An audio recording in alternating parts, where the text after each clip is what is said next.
एक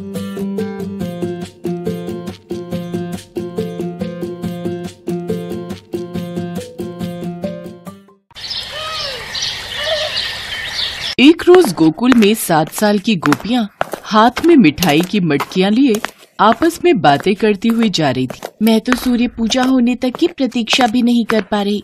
मुझे तो बेसब्री से इंतजार है कि कब सूर्य पूजा होगी और मैं अपने सुंदर वस्त्र पहनूंगी। अवश्य प्रसन्न होंगे पारो, और उससे भी ज्यादा प्रसन्न हो जाएंगे जब वो हमारी ये स्वादिष्ट मिठाइयाँ चढ़ावे के रूप में पाएंगे। तभी वहाँ 7 साल के कृष्ण अपने सखा सुबल के साथ भागते हुए आते हैं। उफ, बहुत थक गए। क्या हुआ कान्हा, तुम दोनों इतने हांफते हुए कहाँ से आ रहे हो? वो सुबल और मैं चोर को पकड़ने भागे, लेकिन वो बचकर भाग निकला।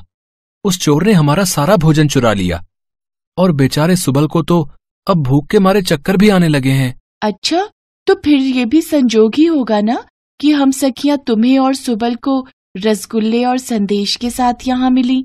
और लड्डू भी। चुप कर सुबल, पिटवाएगा क्या? वैसे सुबल और मुझे भूख के मारे चक्कर आ रहे हैं। अगर तुम लोग चाहो तो थोड़ी सी मिठाइयाँ देकर हमें भूख से मरने से बचा सकती हो।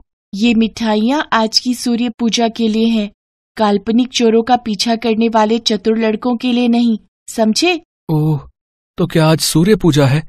वैसे मुझे नहीं लगता कि थोड़ी सी मिठाई भूखे बच्चों को देने से पंडित जी को कोई परेशानी होगी।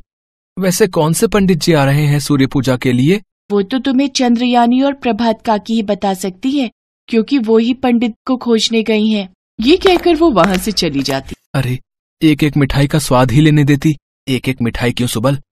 अब तो हम ये पूरी की पूरी भरी हुई मटकी खाएंगे। अपने कान इधर तो ला। कान्हा सुबल को सब समझा देते हैं। उधर चंद्रयानी और प्रभाती को पंडित ढूंढते ढूंढते सारा दिन हो गया। सुबह से पंडित की खोज में है, लेकिन अभी तक कोई पंडित नहीं मिला हमें। लगता है सभी पंडित दूसरे गांव सूर्य पूजा करवाने चले गए हैं। अरे चंद्रयानी, वो देख, सामने वो कौन चले आ रहे हैं? श्री कृष्ण और सुबल संतरी रंग के पंडित के कपड़े पहन और सर पर साफा बांधे चले आ रहे थे। उस साफे से ही उन्होंने अपने मुंह को भी ढक रखा था, जिससे कोई उन्हें पहचान नहीं पा रहा था। सुनिए, क्या आप दोनों ब्राह्मण पुत्र हैं? हम मथुरा के ब्राह्मण आलोकनाथ के पुत्र अर्जुन हैं, और ये हमारे भ्राताश्री।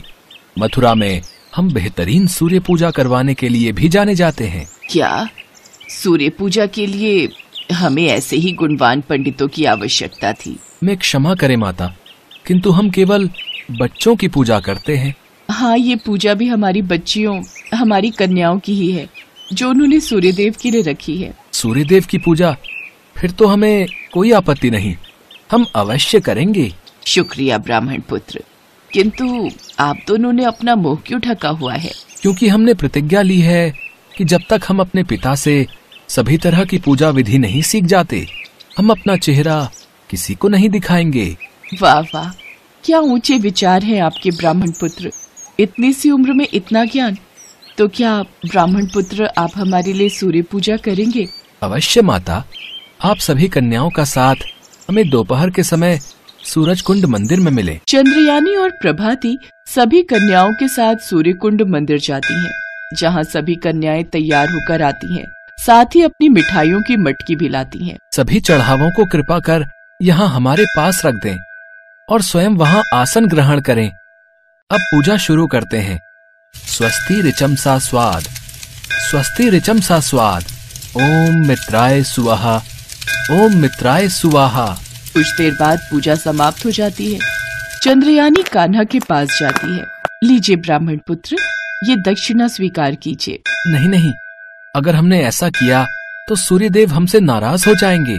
आपके द्वारा चढ़ाया गया ये मिठाइयों का चढ़ावा ही हमारे लिए दक्षिणा स्वरूप है। अच्छा, अब हम चलते हैं। सुबल, मेरा मतलब है भ्राताश्री, सभी मिठाइयों की मटकियां उठाइए और चलिए यहाँ से। बहुत जोरों की भूख भी लगी है और इतनी सारी मिठाइयां देख तो मेरे मुंह में पानी आ गया। अब मुझसे नहीं रहा जाएगा। इतना कहकर सुबल ने अपना नकाब हटा दिया और मिठाइयों पर टूट पड़ा। सुबल, तू? और ये कौन है? कान्हा भी अपने मुंह से नकाब हटाते हैं। हमें माफ करना काकी, लेकिन संदेश, रसगुल्ले और ये लड्डू देखकर हमसे रहा नहीं गया। कान्हा, आज तक तो तू माखन और गैया के थनों से दूध चुरा कर ही पीता था, लेकिन अब तूने मिठाइयों के लिए लोगों को छलना भी शुरू कर दिया। रुक जा तू, अभी मैं तुझे बताती हूँ। इतना कहकर प्रभाती और चंद्रयानी कान्हा और सुबल को पास में रखी छड़ी से मारने लगती हैं। अब आया ना मजा। भाग सुबल, नहीं तो आज हमारी खैर नहीं। मिठाई के चक्कर में कहीं आज हमारा ही हलवा ना बन जाए। भाग।